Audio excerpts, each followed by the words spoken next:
नमस्कार, आदाब, सत श्री अकाल। मैं शिल्पी आप सबका संकल्प से सफलता तक के इस YouTube चैनल पर फिर से एक बार स्वागत करती हूँ। और आज हम अपनी सीरीज में आगे एक और स्टेप आगे आ गए हैं जिसका नाम है लेक्चर 2, जिसमें हम आर्ट एंड कल्चर की सीरीज को कंप्लीट कर रहे हैं। चाहे वो यूपीएससी हो या फिर यूपीपीएससी हो, किसी भी स्टेट एग्जाम की बात की जाए, आपके एग्जाम के पॉइंट ऑफ व्यू से हम यहाँ पर चाहे मेंस हो या फिर प्री हो उसको कवर कर रहे हैं। किसको? कला और संस्कृति को। पहला लेक्चर आ गया है जिसमें सिलेबस, इंट्रोडक्शन, सारी चीज़ों को डिस्कस कर लिया गया है, जिसमें कला, संस्कृति, सभ्यता, विरासत, इन सब चीज़ों को बेहतर तरीके से समझाया गया है। कैसे सिलेबस को डिवाइड करके पढ़ाया जाएगा, वो सारी चीज़ों का डिस्कशन लेक्चर 1 में आपका पहले हो चुका है। कहाँ मिलेगा? संकल्प से सफलता तक के इस यूट्यूब चैनल पर। ट्यूसडे और सैटरडे शाम को 6 बजे ये क्लासेज आती हैं। मंडे, वेडनेसडे, फ्राइडे आपकी इकोनॉमिक्स की क्लासेस शाम को 6 बजे आती हैं। ज़रूर देखिए। इसी के साथ साथ जियो पॉलिटिकल टॉपिक्स भी आते रहते हैं, उसको भी निरंतर देखते रहिए। फिलहाल यहाँ पर आज हम अपने इस सीरीज में आज हम इंट्रोडक्शन के अलावा यहाँ पर हम सिंधु घाटी सभ्यता की जो अद्भुत वास्तुकला है, जिसका रिफ्लेक्शन आज की भी आधुनिक भारत में यहाँ की जो आर्किटेक्चर है उसमें भी देखने को मिलता है। क्योंकि समय के साथ साथ आप देखेंगे प्राचीन, मध्य और आधुनिक समय में कैसे आर्किटेक्चर में बदलाव आए, लेकिन प्राचीन समय से लेके अब तक के चीज़ों में जो नई चीज़ें एड ऑन हुई हैं उसमें प्राचीन चीज़ों को भी साथ में सम्मिलित किया गया और फिर उसको आगे कैरी फॉरवर्ड करते हुए चीज़ों को क्रिएट किया गया है। यहाँ तक स्पष्ट है? तो आज हम शुरू करेंगे। सबसे पहले जानेंगे कि वास्तुकला क्या है। देखिए, आर्किटेक्चर, सबसे पहले आप इसे एग्जाम्पल के तौर पे समझिए। जैसे कि ताजमहल समझते हैं, आज के समय का ताजमहल ले लेते हैं। तो आज के समय के ताजमहल इन द सेंस जब शाहजहां ने इसको बनवाया था तो उसमें उनके इमोशंस भी हैं, यानी कि उस समय की परिस्थितियों को भी वहाँ पर उसमें बताया गया है।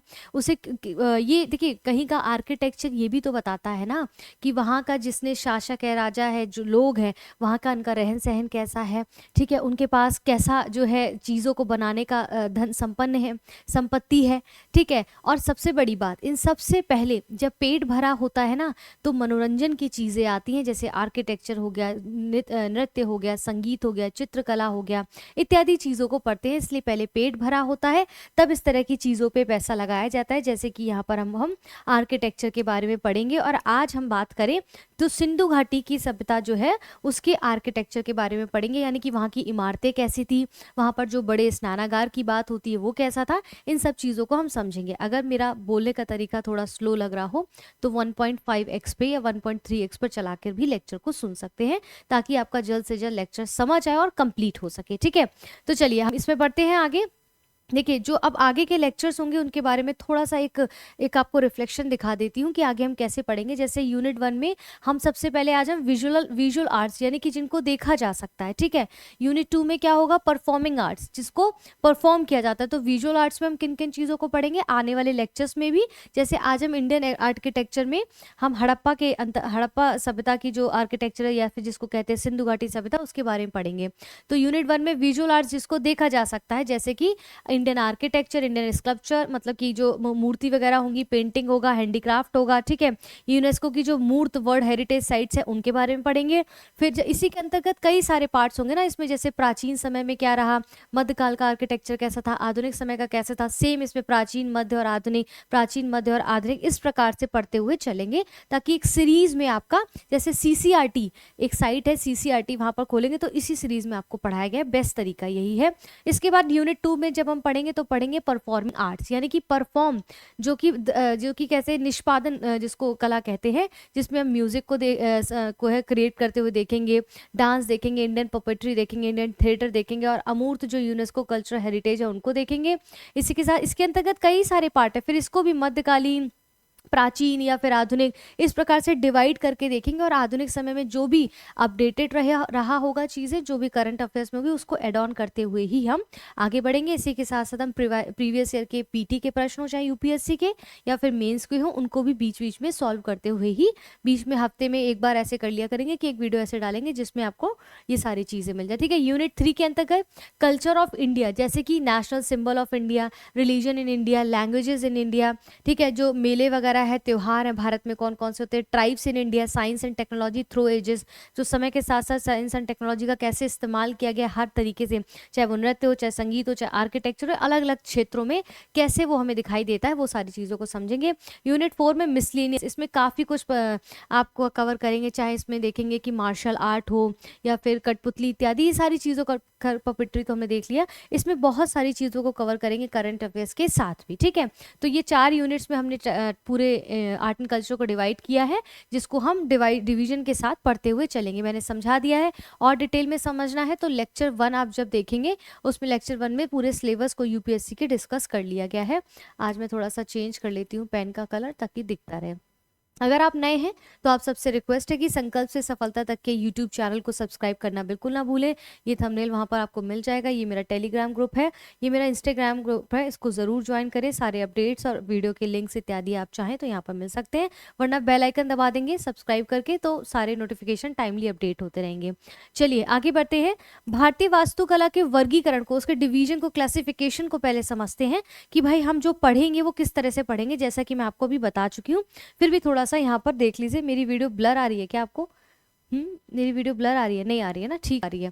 चलो तो यहाँ पर देखते हैं एंशिएंट इंडिया में जब हम चलते हैं, यानी कि प्राचीन भारत में जब हम चलते हैं तो उसमें किस प्रकार से आर्किटेक्चर को इन इन इन इन क्राइटेरिया के अंदर हम जो है पढ़ेंगे अपना। जैसा कि हड़प्पन यानी कि हड़प्पा सभ्यता के जो आर्किटेक्चर उसको देखेंगे, फिर मौर्य में देखेंगे मौर्य का जो वास्तु, मौर्य समय का, मौर्य साम्राज्य के समय का वास्तुकला कैसी थी, फिर पोस्ट मौर्य का देखेंगे, फिर गुप्त का देखेंगे, फिर साउथ इंडिया यानी कि साउथ जो है दक्षिण भारत की जो वास्तुकला है उनको देखेंगे, ठीक है।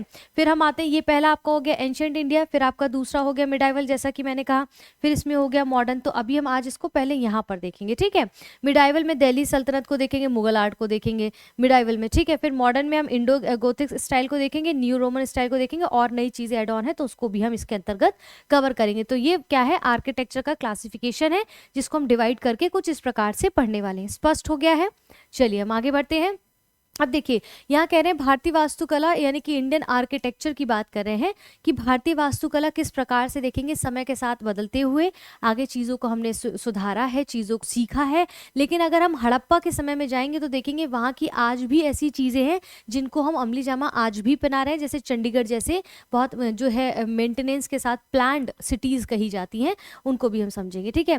भारतीय वास्तुकला का जो स्थान है और जो समय है दोनों के साथ जो है समय के साथ साथ बदलता रहा है, ठीक है, विकसित होता रहा है। और भारत का इतिहास अगर आप देखें, धर्म देखें, संस्कृति देखें, भूगोल देखें, सामाजिक आर्थिक परिस्थितियों से देखें तो पूरा आर्किटेक्चर आपका इन सब से जुड़ा हुआ दिखाई देता है। मैंने कहा कि कहीं का भी वास्तुकला अगर आप पढ़ते हैं तो ये सारी चीज़ें उसमें रिफ्लेक्ट होती हैं आपको, जैसे साउथ इंडियन टेम्पल्स आप देखते हैं, ठीक है, कितने रिच होते हैं वो। चूंकि भारत इन सभी क्षेत्रों में जो है डाइवर्सिटी रखता है, इसलिए इसकी वास्तुकला में भी डाइवर्सिटी आपको देखने को मिलती है, ठीक है। भारतीय वास्तुकला इस विकास को प्राचीन समय से लेकर आधुनिक समय तक क्रमबद्ध तरीके से समझाया गया है, जिनको हम पढ़ेंगे, जैसे प्राचीन भारत की वास्तुकला, मध्यकालीन भारत की वास्तुकला, आधुनिक भारत की वास्तुकला। तो प्राचीन भारत की वास्तुकला में आज हम यहाँ पर हड़प्पा सभ्यता की, यानी कि जिसको सिंधु घाटी सभ्यता भी कहते हैं, ठीक है, ये समय, ये जगह और क्या कहते हैं नदी के आधार पर इनके नाम रखे गए, इसको हम समझेंगे। अभी वीडियो भी क्लिप चलाएंगे ताकि आपकी बेहतर अंडरस्टैंडिंग हो, ठीक है। तो प्राचीन भारत की वास्तुकला जो Indian architecture of ancient history, हालांकि प्रागैतिहासिक काल में मिट्टी के बर्तन, ध्यान दीजिएगा प्रीलिम्स में यहाँ से प्रश्न बनता है, मिट्टी के बर्तन, मूर्ति कला आदि कला रूप में विकसित तो हो चुके हैं, लेकिन वास्तुकला अपने स्पष्ट और उन्नत स्वरूप में आप देखेंगे सिंधु घाटी सभ्यता से शुरू होती है, जिसको हम इंडस वैली सिविलाइजेशन कहते हैं। यहाँ सबसे पहले संगठित नगर नियोजन, टाउन प्लानिंग, जिसमें आपको दुर्ग इत्यादि और दिखाया जाएगा कि उच्च दुर्ग में कौन रहते थे, निचले स्तर के जो लोग होते थे वो कहाँ रहते थे, इस तरह से टाउन प्लानिंग की गई थी, जिसमें पंडित, पुरोहित और जो राजा या जो भी वहाँ के उस वक्त कुलपति हुआ करते थे या जो उच्च घर के घराने के होते थे, उनको रहने का स्थान कैसा था, जल की निकासी कैसी थी, घर कैसे ग्रिड पे बनाए जाते थे, वो सारी चीज़ों को हम पढ़ेंगे। तो town planning is equal to, अगर बात की जाए तो हमेशा हमें क्या ध्यान रखना है, सिंधु घाटी, ठीक है, सिंधु घाटी सभ्यता की बात रखनी है। यहाँ पर सबसे बेस्ट आपको टाउन प्लानिंग, नगर नियोजन, मतलब ये क्या है, नगर की बात करें, ग्रामीण नियोजन नहीं बात करें, नगर नियोजन की टाउन प्लानिंग, कि उस समय पर भी शहर जो बनाने की जो इनके पास एक कला है, वो खूबसूरत कला जिसको आज भी हम इम्प्लीमेंटेशन देते हैं अपने शहरों में, वो यहाँ पर ऑलरेडी आपको मिलती है देखने को। ठीक है, बात करते हैं सिंधु घाटी सभ्यता की वास्तुकला की। ठीक है, सिंधु घाटी सभ्यता की वास्तुकला की, तो ये जो काल है आप देखेंगे 2600 ईसा पूर्व से 1900 ईसा पूर्व के बीच में देखने को मिलता है। सबसे प्राचीन बड़े भवनों और सुव्यवस्थित नगरों के निर्माण का समय काल ये माना जाता है। और सिंधु घाटी सभ्यता के कई प्रमुख स्थल हैं जिनमें से कुछ समानताएं, जैसे बहुत से स्थलों में, जैसे मोहनजोदाड़ो हो गया, लोथल हो गया, कालीबंगा हो गया, इसमें बहुत सारी सिमिलैरिटीज भी आपको जगह के हिसाब से देखने को मिलती है और हर किसी की विशिष्ट विशेषताएं भी वहां पर देखने को मिलती है। ठीक है, अब इसके बाद यहाँ पर शहरी वास्तुकला जो है इन सब में ही आपको रिफ्लेक्ट होता हुआ दिखेगा। ठीक है, शहर को दो हिस्सों में बांटा गया है।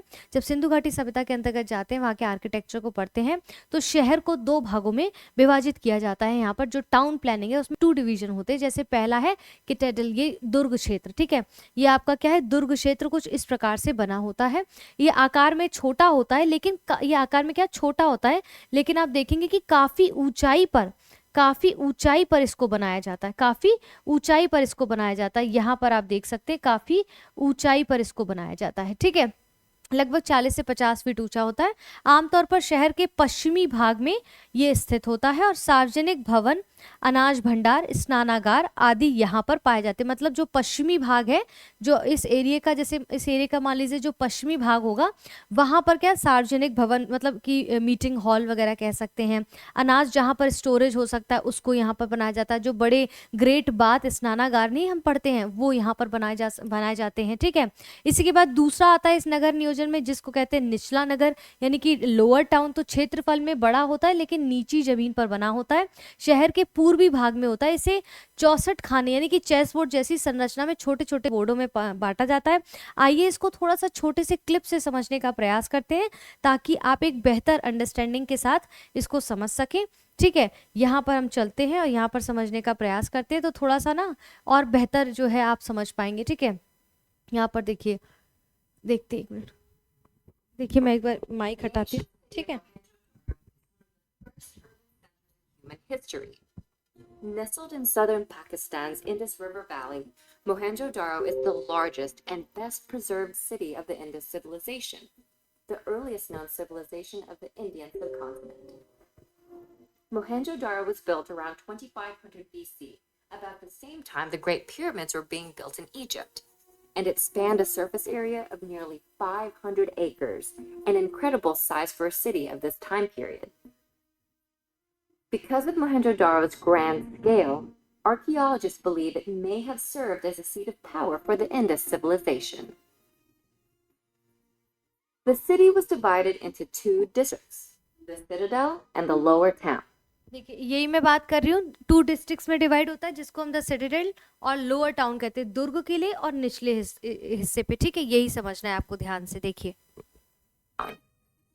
The citadel is home to the city's exceptional monuments, including the Great Bath, a 900 square foot tank fed from the Indus River. Mohenjo-Daro also had a sophisticated water system. Houses had baths and toilets, and the town featured both an elaborate sewage system and freshwater or governance, such as palaces, royal tombs, or temples. This may indicate that the society was not built around state interests like the Egyptian and Mesopotamian societies at the time. अब देखिए यहाँ पर मैं main topic पे चलते हैं, इसको भी अभी हम देखेंगे, टेंशन मत लीजिए, इसको वीडियो को कंप्लीट ही करेंगे, जब हम उस पर आएंगे तो उसको भी देखेंगे। ठीक है, आइए माइक लगा लेती हूँ पहले मैं, ताकि आवाज़ आपको प्रॉपर आए। ठीक है, तो कहने का मतलब क्या है, यहाँ पर हमने देखा कैसे निचला दुर्ग यानी कि लोअर टाउन और अपर टाउन की यहाँ पर बात की जा रही है।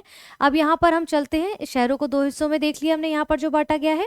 अब इसके बाद नियमित ग्रिड पैटर्न बनाकर यहाँ पर बसावट की गई है। कुछ इस प्रकार से यहाँ पर बनाया गया कि शहरों को देखेंगे कि समानांतर चतुर्भुज के रूप में बसाया गया है। सड़कों को आप देखेंगे, सड़कों को उत्तर दक्षिण और पूर्व पश्चिम दिशा में सीधे रेखाओं से काटते हुए बनाया गया है। सड़कें एक दूसरे को 90 डिग्री पर काटती हैं, कुछ ग्रिड सिस्टम जिसको बोलते हैं, कुछ इस प्रकार से बनाए गए हैं ताकि एक टाउन प्लानिंग इतनी खूबसूरत तरीके से बनाई जिसको आज भी हम फॉलो करते हैं।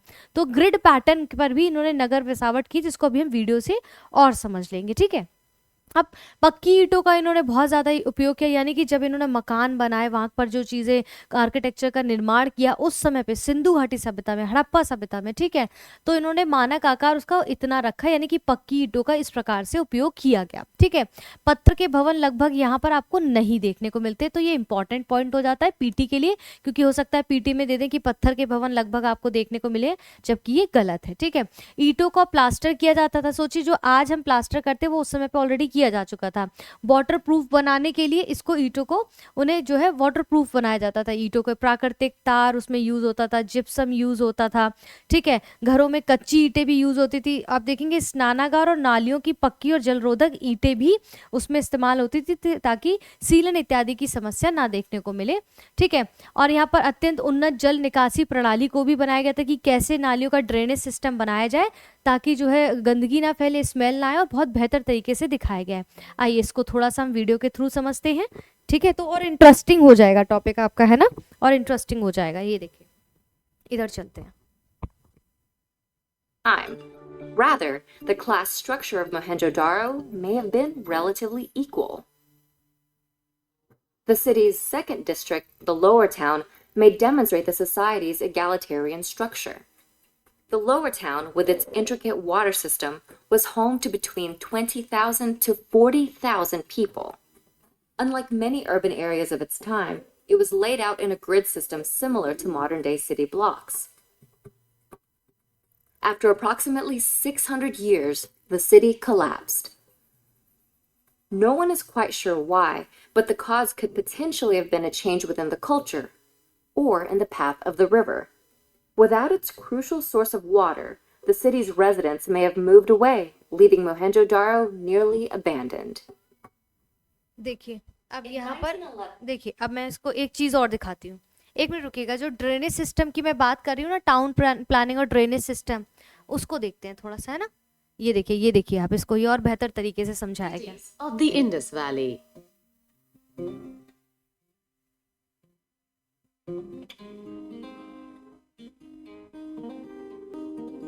The cities of the Indus Valley were well-developed urban centers. देख रहे हैं आप ये urban centres, Were sturdy and made of देखिए किस प्रकार से इसको जो है बनाया गया है। ये ग्रिड सिस्टम पर, यही ग्रिड सिस्टम है। ठीक है, देखिए ग्रिड सिस्टम पे कैसे बनाया गया कि खूबसूरत लगे और स्पष्ट रहे सारी चीजें, है ना। दिख रहा है ये आपको, देखिए जहाँ पर इकट्ठा करते हैं खाना वगैरह, सारा इस प्रकार से रहता था। ठीक है, प्लानिंग के साथ पूरा क्रिएट किया गया था वेयर हाउसेस को, जहाँ पर अच्छे से वॉल बनाकर अच्छे से आर्किटेक्चर को प्लान किया गया ताकि चीज़ें गड़बड़ाए ना। टाउन प्लानिंग में हम देख चुके हैं दुर्ग और किले वगैरह कैसे बनाए गए थे। यहाँ पर देखिए सिटीज़ को ऐसे प्रॉपर प्लानिंग और according to the set pattern से, ग्रिड पैटर्न 90 डिग्री के समकोण पर एक दूसरे को काटती थी। यही चीज़ यहाँ समझाई गई है। स्पष्ट हो रहा है मेरी आवाज़? आई होप आपको क्लियर आ रही होगी। ठीक है, ये सिटी गुड हाउस, ये 40,000 लोग लगभग रहने की क्षमता, यहाँ पर देखिए बड़े स्नानागार इत्यादि इस तरह से क्रिएट किया गया। ये एनिमेटेड है, ये एनिमेटेड वीडियो है ताकि आपकी एक अच्छी अंडरस्टैंडिंग डेवलप हो सके। ठीक है, यहाँ पर हमने देखा लोअर टाउन और ये दुर्ग वगैरह अपर लेवल पे, यहाँ पर अपर ये जो टाउन है इस तरह से बनाया जाता था। लोअर टाउन में यहाँ पर निचले तबके के लोग इत्यादि रहते थे। यहाँ पर अन्नागार और बड़े स्नानागार इत्यादि यहाँ पर रखे जाते थे ताकि वो थोड़ा सा पुरोहित और वहाँ के जो उच्च कुल के लोग होते होंगे, ऐसा कहा जाता है। इस कारण से इसको अलग अलग क्रिएट किया गया होगा। ठीक है, इस कारण से इसको इस प्रकार से बनाया गया है। ठीक है, अभी आप इसमें जैसे जैसे वीडियो में आगे चलेंगे, यहाँ पर आप देखेंगे जैसे हम देख रहे हैं यहाँ पर स्नानागार हो गया, महान अन्न भंडार हो गया।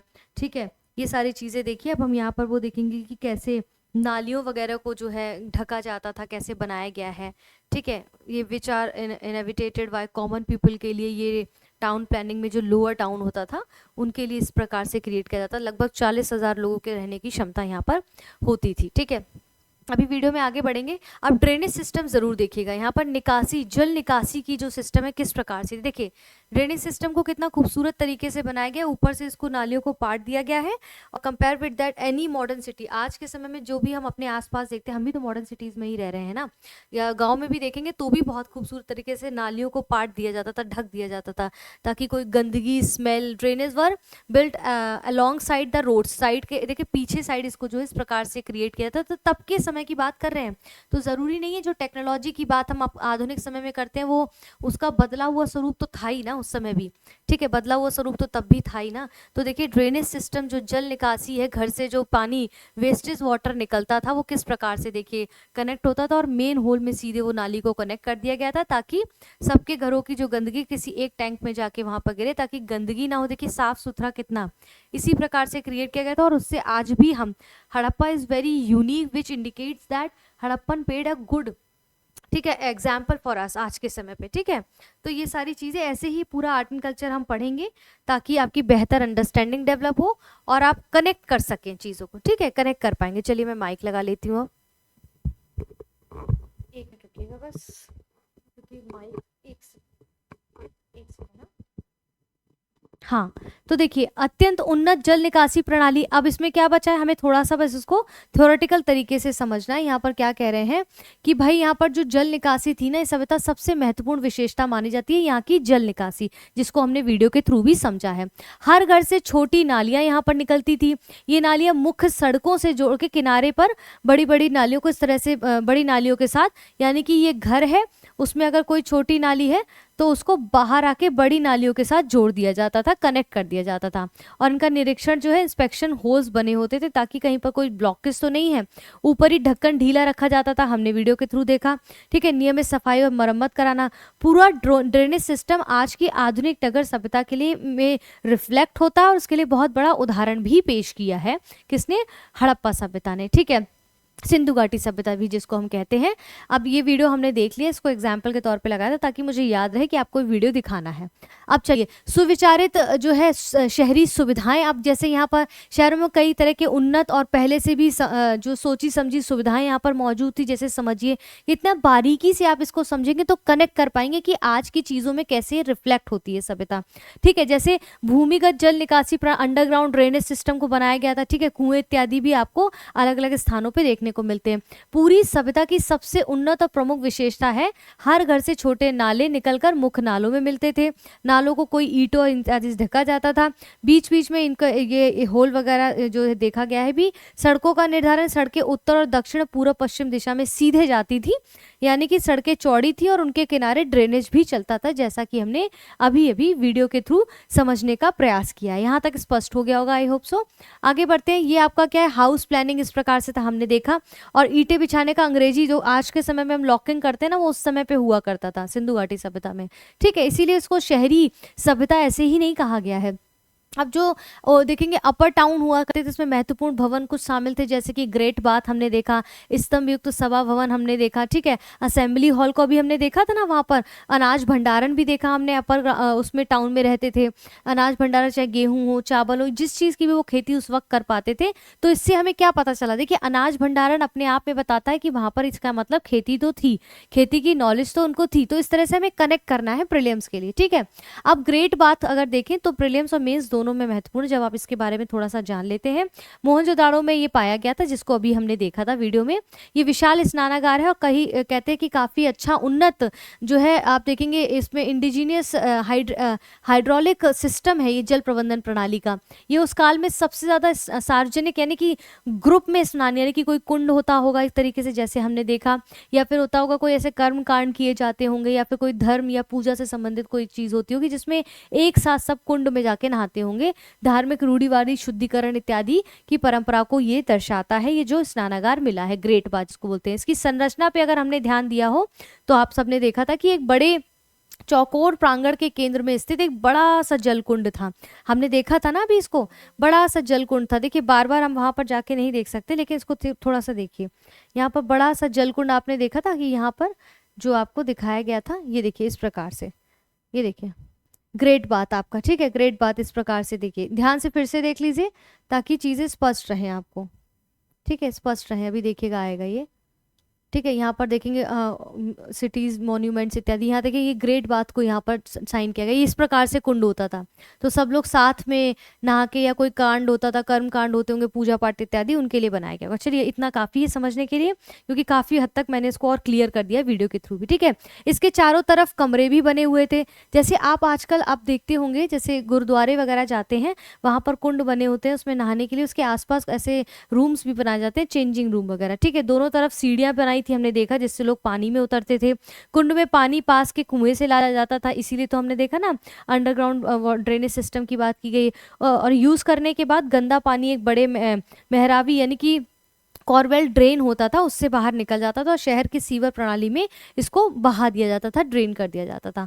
स्पष्ट है यहाँ तक? अभी कोई डाउट नहीं होना चाहिए। ठीक है, बहुत स्पष्ट तरीके से बताया। ये ग्रेट बात है जो मोहनजोदाड़ो में देखा गया, जिसको अभी हमने वीडियो के थ्रू भी, एनिमेशन के थ्रू समझने का प्रयास किया है। ठीक है, अब ग्रेनरी अनाज भंडारण जो हमने देखा था अपर टाउन में होता था, तो ये इनका निर्माण रणनीतिक वायु नलिकाओं यानी कि एयर डक्ट्स और ढके हुए प्लेटफॉर्म के साथ किया जाता था, ताकि उसमें कीड़े ना लगे और खराब ना हो, ताकि वो सभी लोगों को सही समय पे सही तरीके से वितरित किया जा सके। ये निर्माण उन्नत इंजीनियरिंग को दर्शाता है। भाई इस प्रकार से ग्रिड सिस्टम हो गया, ग्रेट बात हो गया। ठीक है, अब यहाँ पर अन्न भंडारण, ये सब सोच पाना ही बड़ी बात है उस समय पे, जहाँ पर हमारे हिसाब से टेक्नोलॉजी के नाम पे कुछ नहीं था, हाथ से ही सारी चीजें इस प्रकार से की होंगी, पर उनके अपनी अपनी समय की एक टेक्नोलॉजी होगी, है ना। मोहनजोदाड़ो की सबसे बड़ी संरचना एक विशाल ग्रेनरी है ये। हड़प्पा जैसे कुछ स्थलों में ऐसे 6 जो है तक के अनाज भंडार मिले। टोटल 6 अनाज भंडारण जो है हड़प्पा सभ्यता से हमें देखने को मिलते हैं। पिलर्ड असेंबली हॉल, जैसे इसमें दिखाया गया है कि एक असेंबली हॉल, सभा हॉल होगा जहाँ पर मीटिंग इत्यादि होती होंगी। तो यहाँ पर आप देखेंगे कि ये किसी न्यायालय हो सकता है, नगर प्रशासन के दफ्तर हो सकते हैं, राज्य के किसी सचिवालय के रूप में उपयोग होता था। अच्छा आप समझिए, ये कैसे पता चला? जब वहाँ की लिपि ही नहीं पढ़ी जा सकी तो हमें कैसे पता चला कि ये असेंबली हॉल होगा? देखिए आप समझिए, मान लीजिए जैसे ये रिमोट है, ठीक है, ये रिमोट है। अब ये अगर मान लीजिए उस समय पे मिला होता तो हम कैसे समझते कि ये रिमोट है? टीवी, एसी, लैपटॉप, स्क्रीन, इन सब के लिए होगा। क्यों? क्योंकि वर्तमान में इसका इस्तेमाल ही यही है। जो इस वर्तमान में जिस वस्तु का हम जैसे इस्तेमाल कर रहे हैं, अगर प्राचीन समय में हमें वैसी कोई सिमिलर वस्तु मिलती है तो हम इमेजिन कर लेते हैं, अज्यूम कर लेते हैं कि भाई इसका भी इस्तेमाल उस समय पे ऐसे ही होता होगा। ठीक है, ये उदाहरण के तौर पर है, कोई भी XYZ आपकी चीज हो सकती है। ठीक है, तो यहाँ पर ये कहने का प्रयास किया गया है। अब लोअर टाउन की कुछ विशेषता, अपर टाउन की हमने देख ली, ग्रेट बात हो गया, भंडारण हो गया अन्न का, ये वो। निचले नगर में घर आकर अलग अलग थे, जैसे कि हमने देखा अलग अलग घर बने हुए थे। कई शोधकर्ता मानते हैं कि ये आर्थिक असमानता, देखिए उस समय पे भी इकोनॉमिक स्टेटस को दर्शाया गया, उच्च अपर टाउन और लोअर टाउन क्रिएट करके। तो समझ रहे हैं, अमीर लोगों के लिए निजी कुएं हुआ करते थे, पर्सनल जो है ड्रेनेज सिस्टम उनका अच्छा था, कुएं थे, ठीक है, अंडरग्राउंड वाटर था, निजी शौचालय थे। किसी भी घर की खिड़की मुख्य सड़क की ओर नहीं खुलती थी। घर का जो प्रवेश द्वार मेन गेट होता था वो आमतौर पर साइड में ही, मतलब ये पूरा घर है लेकिन आमतौर पर उसका साइड गेट साइड में ही होता था, मेन गेट, जिससे जो है सीक्रेसी बनी रहे, गोपनीयता बनी रहे। और अधिकतर भवन अच्छी तरह से हवादार बनाए गए थे, थोड़ा ताकि एयर पास होती रहे। कुछ एक कमरे वाले थे तो कुछ 2-2 मंजिल वाले भवन भी, सोचिए 2 स्टोरीज घर भी वहां पर देखने को मिले। तो इनके घरों की जो मरम्मत है, जो बनाया गया है, जो इसीलिए इसको टाउन प्लानिंग ऐसे ही नहीं कहा गया है। ठीक है, अब कुछ एरियाज हैं जैसे कि हम देखेंगे इंडस वैली सिविलाइजेशन में मेच्योर फेज में, जैसे ये मोहनजोदाड़ो यहाँ पर। ठीक है, इसके बाद आप देखते हैं यहाँ पर चानुदारो ये है आपका, कोटदीजी ये है आपका। ठीक है, ये कहाँ कहाँ लोकेटेड है उसको देखते हैं। धोलावीरा आपका यहाँ पर है।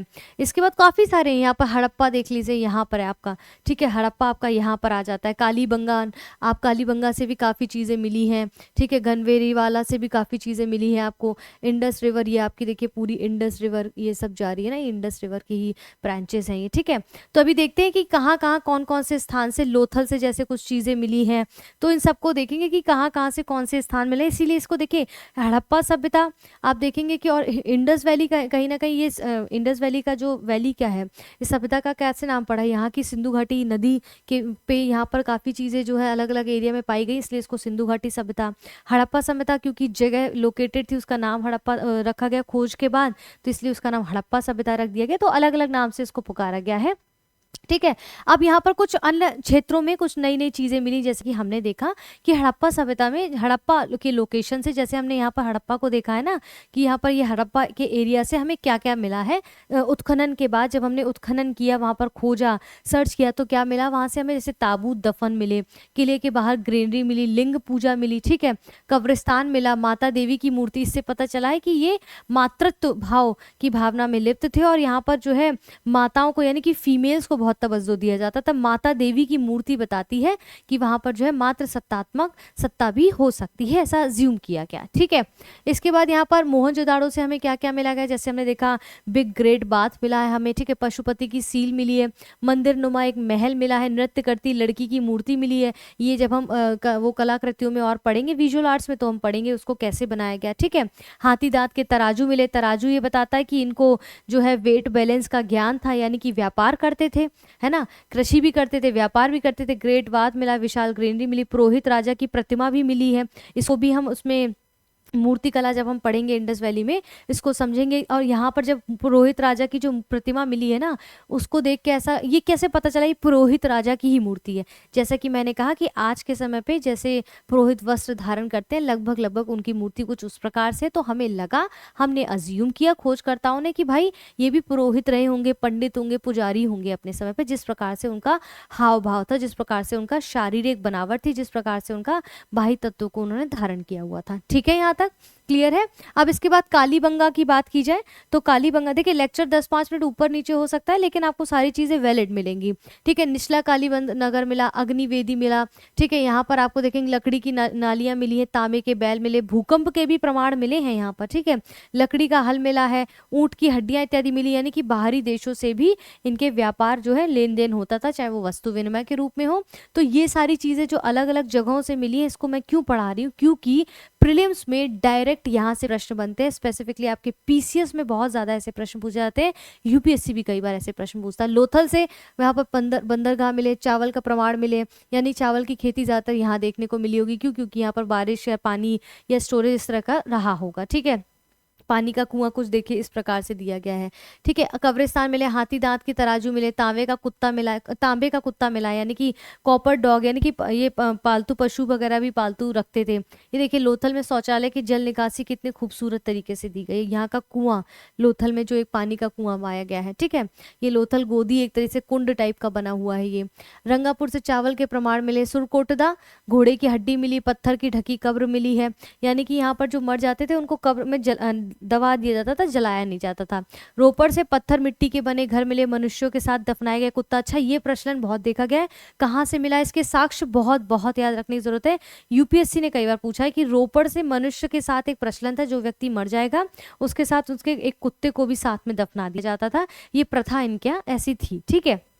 अब ये मलावान से नहरें मिले हैं। चनूदड़ों से क्या क्या मिला है खोज में, जो उत्खनन हुआ है, जैसे चूड़ी बनाने की फैक्ट्री, स्याही पात्र मिले, इंक पॉट मिले, किलेबंदी के बिना एकमात्र शहर मिला है, पहियों वाली गाड़ियां मिली हुई है। पहियों वाली गाड़ियों से मतलब समझिए, हम देखिए जैसे कि हमारे समाज में जो खिलौने इत्यादि मिलते हैं वो समाज का दर्पण कहीं ना कहीं कहे जाते हैं, यानी कि उन चीज़ों का अस्तित्व वास्तविकता में है, रियलिस्टिक है, इसीलिए तो उनको खिलौनों के रूप में बनाया जाता है। मोस्टली ऐसा ही होता है। ठीक है। तो पहियों वाली गाड़ियां यानी कि कुछ इस प्रकार की गाड़ियां वगैरह रियलिस्टिक भी वहां पर वास्तविक रूप में होंगी, तभी तो उनको खिलौने के रूप में कन्वर्ट किया जा रहा, वरना दिमाग में क्यों आएगा, है ना। दिमाग में तो तभी आएगा ना जब उसको देखा होगा, समझा होगा, जाना होगा। तो इस प्रकार से पहियों वाली गाड़ियां इत्यादि भी कहाँ से देखने को मिली है हमें, ये चनूदड़ों से मिली है। ठीक है। अब बनावली से क्या मिला, अंडाकार नगर मिला है, रेडियल सड़कों वाला एकमात्र शहर मिला है, खिलौना हल मिला है, क्योंकि हल हमने देखा लकड़ी का हल इत्यादि मिला है। जौ के दानों की सबसे बड़ी संख्या में कहाँ से देखने को मिलती है, बनावली से। बहुत बहुत याद रखने की जरूरत है, पीटी में मैच द फॉलोइंग में या स्टेटमेंट के तौर पर डायरेक्ट आपसे पूछ लेते हैं और हमने सही से पढ़ा नहीं होता है, हमसे गलती हो जाती है। ठीक है। धौलावीरा से 3 भागों में इसको बांटा, एकमात्र ऐसा स्थल है। धौलावीरा जलाशय कुछ इस प्रकार से देखिए बना हुआ था, विशाल जलाशय, अनोखा जल संचयन तंत्र, तंत्र है, बांध मिलता है, स्टेडियम तक यहाँ से देखने को मिलता है।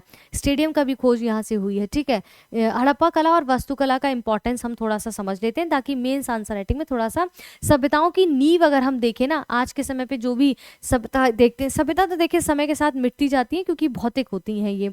ठीक है, फिजिकल फॉर्म में होती है। इसमें रीति रिवाज, दृष्टिकोण, प्रतिक्रियाएं, मानकों का निर्धारण किया जाता है जो भारतीय इतिहास की आने वाले युगों की नींव भी रखती है, हमारी सभ्यताओं की नींव। ठीक है, भाईचारा, हड़प्पा सभ्यता की जो कलाकृतियां उनसे पता चलता है कि सदियों से यहाँ पर लोग प्रवास करते हैं, जलवायु परिवर्तन के बारे में जानते हैं, सामाजिक, राजनीतिक और आर्थिक उथल पुथल के बावजूद भी कई सारे अंतर समूह जो है, हिंसा बहुत कम थी इनके बीच में। इसके परिणाम स्वरूप संस्कृति में भाईचारे को ज्यादा महत्व दिया गया, जैसे माता देवी की मूर्ति और लिंग पूजा इत्यादि यहाँ पर दिखाई गई है। ठीक है, अत्यधिक धन के कारण आर्थिक विभाजन यहाँ पर नहीं होता था। ठीक है, नगरीय स्थापत्य कला, सबसे बड़ी नगरीय टाउन प्लानिंग की कला जो है स्थापत्य कला है, जिसमें जल निकासी व्यवस्था हमने देखी आधुनिक समय पे भी जिसको हम अपनाते हैं, जल संचयन प्रबंधन प्रणालियों को हमने बेहतर तरीके से देखा, जैसे टाउन प्लानिंग को जो है बेजोड़ तरीके से यहाँ पर दिखाई गई, जो भी आज भी प्रेजेंट टाइम में भी नगरीय सभ्यताओं को रिफ्लेक्ट करती है। नगरीय नियोजन की नींव को इसने रखा था, जो आज भी जिसको हम इम्प्लीमेंटेशन करते हैं।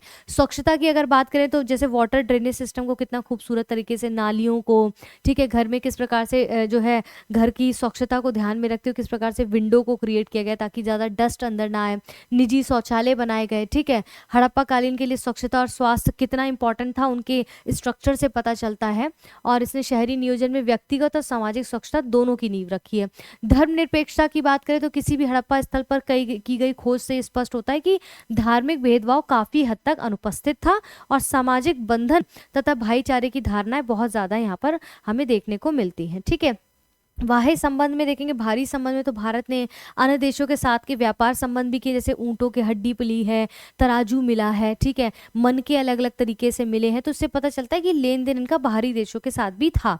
ठीक है, पहली नगरीय सभ्यता हड़प्पा सभ्यता थी जिसने उभरती हुई सभ्यताओं के लिए बाहरी दुनिया के साथ अपने संबंधों को मजबूत किया और स्ट्रॉन्ग किया और मार्ग प्रशस्त किया कि इस और मतलब व्यापार के लिए मार्ग प्रशस्त किया, अपनी संस्कृति को एक्सप्लोर किया, वहाँ की कुछ चीज़ों को अडॉप्ट किया होगा, यहाँ के लोगों ने वहाँ की चीज़ों को, वहाँ के लोगों ने यहाँ की चीज़ों को अडॉप्ट किया होगा। और आधुनिक वैश्वीकरण की नींव अगर सही मायने में मानी जाए ग्लोबलाइजेशन की, जिसको हम कहते हैं कि संस्कृति का प्रचार प्रसार कैसे ग्लोबलाइजेशन जैसे कैसे ग्लोबलाइज्ड हो रही है, ये उस समय से देखने को मिलता है। तो जब भी ग्लोबलाइजेशन पे आपसे प्रश्न पूछा जाए या ऐसे पूछा जाए तो आप यहाँ से कनेक्ट करते हुए हड़प्पा सभ्यता के आर्किटेक्चर, यहाँ की चीज़ों के साथ कनेक्ट करने के बाद आप उसको आगे जो है लिख सकते हैं, तो बेहतर आंसर राइटिंग निकल कर आएगी।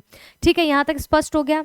आई होप कि जो आपका एंशिएंट इंडिया में जो हड़प्पा सभ्यता या सिंधु घाटी सभ्यता प्रणाली है, उसमें जो आर्किटेक्चर है उसको हमने पूरी तरीके से आज इस लेक्चर में समाप्त कर लिया है। अब हम मौर्य, मौर्योत्तर इत्यादि की कला को पढ़ेंगे। बहुत इंटरेस्टिंग आर्ट एंड कल्चर की सीरीज है। इसको ट्यूसडे और सैटरडे शाम को 6 बजे जो मेरे द्वारा पढ़ाई जा रही है, कहाँ पर, संकल्प से सफलता तक के इस यूट्यूब प्लेटफॉर्म पर देखना ना भूलें। हमारे साथ निरंतर बने रहें, अपना ध्यान रखें, अपनों का ध्यान रखें, मौसम बदल रहा है, स्वास्थ्य का ध्यान रखें और निरंतर हमारे साथ बने रहें।